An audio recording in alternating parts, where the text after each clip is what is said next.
Olá, este é o Conexão. Segundo os últimos dados da Polícia Federal, o Brasil tem cerca de 2 milhões de imigrantes. Em novembro, entrou em vigor a nova Lei de Imigração, que substituiu a Lei do Estrangeiro, que é de 1980. Hoje, nós vamos saber o que mudou na legislação numa conversa com a Pétala Timo, que é representante da Conectas Direitos Humanos. Olá, Pétala, muito obrigada por participar com a gente. Olá, bom dia. Eu gostaria de saber o seguinte, o que a lei traz de diferente? Parece que agora o Brasil, a lei brasileira, enxerga o imigrante como uma pessoa que faz parte da sociedade. É certo pensar dessa forma? Perfeito. A nova lei de imigração é um passo importantíssimo que o Brasil dá em revogar o antigo Estatuto do Estrangeiro, que era uma legislação, da década de 80, da época da ditadura militar, que era uma legislação inconstitucional e desatualizada, com relação também aos tratados internacionais ratificados pelo Brasil. Então, a nova lei de imigração, o que ela faz é atualizar essa legislação e colocar o Brasil na vanguarda do tratamento da questão. O antigo Estatuto do Estrangeiro, ele ainda entendia a pessoa migrante como uma ameaça à segurança nacional, Proibia determinados direitos, como, por exemplo, o direito de participar em protestos ou de se filiar a sindicatos, aos migrantes, e também era discriminatório, em grande medida, e economicamente seletivo com relação à mão de obra dos trabalhadores migrantes. A nova lei de imigração, então, ela muda esse paradigma. Ela passa, então, a respeitar os princípios da Constituição Federal, e coloca aí como princípios balizadores da nova lei de imigração a questão da não discriminação e a proibição e o repúdio à xenofobia. Entende, então, o migrante como um sujeito de direitos e garante aos migrantes uma série de direitos, em linha com o que está já assegurado na nossa Constituição. Você pode dar uns exemplos para a gente, Pétala, de quais são esses direitos?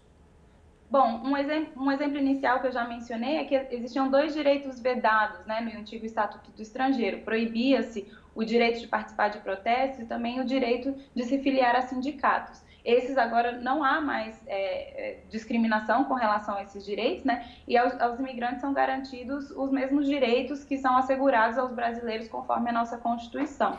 E também se institui, então, o repúdio e a prevenção à xenofobia e ao racismo como princípios orientadores da política migratória brasileira.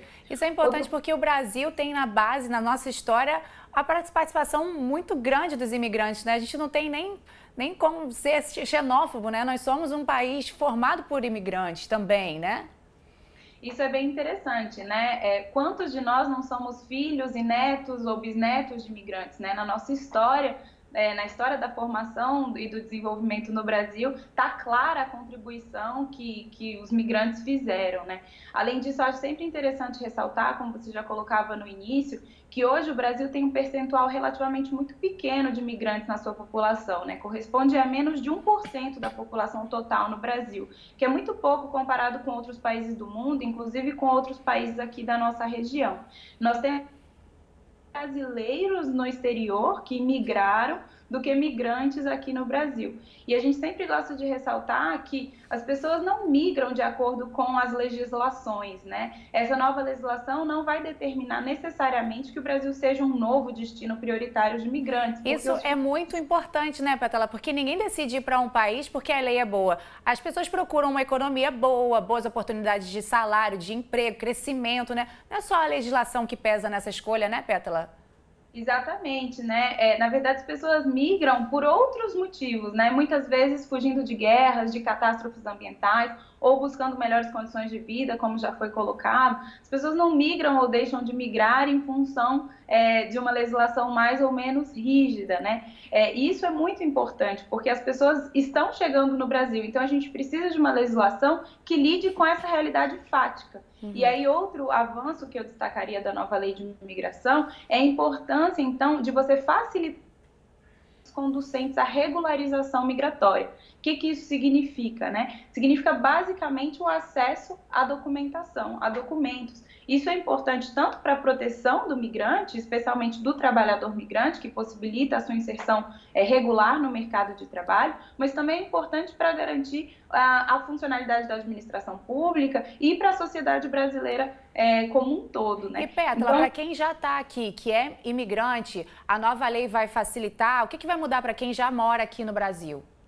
Nós esperamos que sim. A lei, quando ela sai do Congresso, quando ela é finalmente aprovada na sua última etapa no Senado, ela sai com uma previsão de anistia, que era o que possibilitava, né, justamente as pessoas que já se encontram em território nacional em situação irregular, de se regularizarem. As políticas de anistia, elas foram políticas adotadas durante várias vezes na nossa história, durante a presidência do governo Fernando Henrique, por exemplo, também Lula, enfim, já era uma política consolidada. Porém, nós fomos surpreendidos realmente com um veto a esse dispositivo da lei, já na sua etapa final.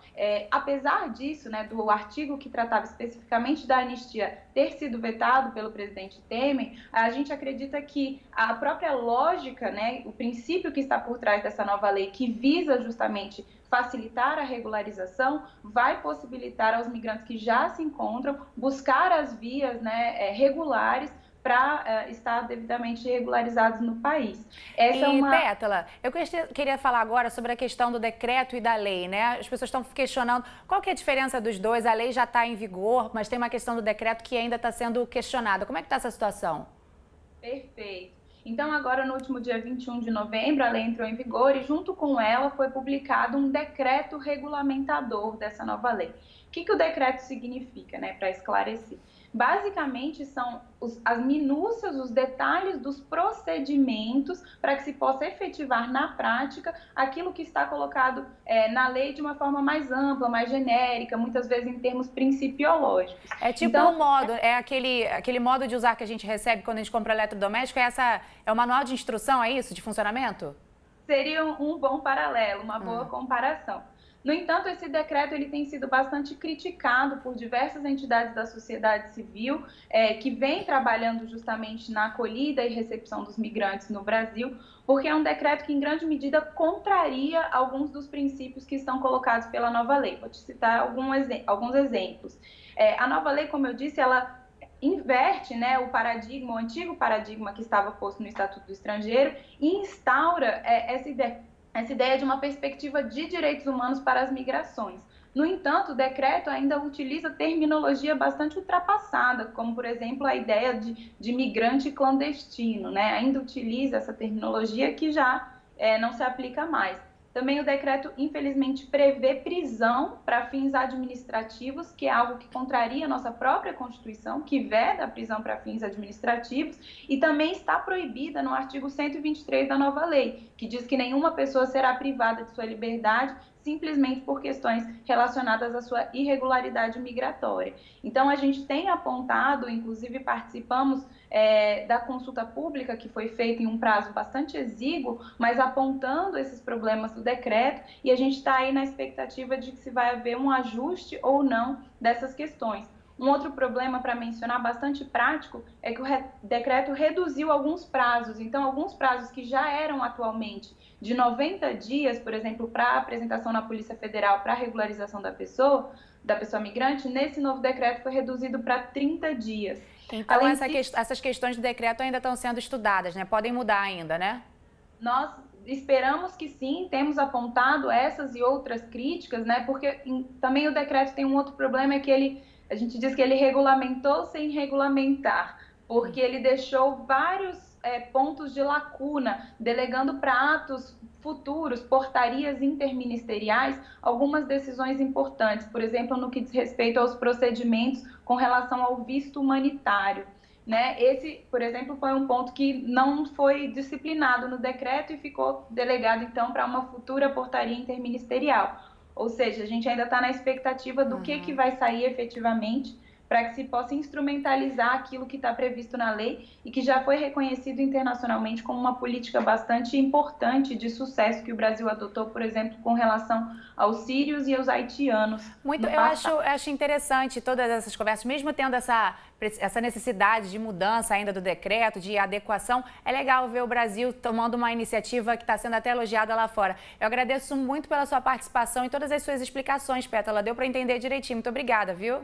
Que ótimo, fico feliz, agradeço a possibilidade de participar, esclarecer alguns dos pontos.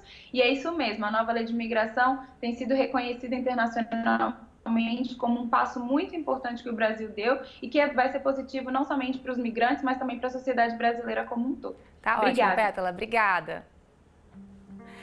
Olha, você de casa, muito obrigada pela sua companhia. Se você quiser rever esta ou outras entrevistas, é só acessar o futuraplay.org. Até a próxima!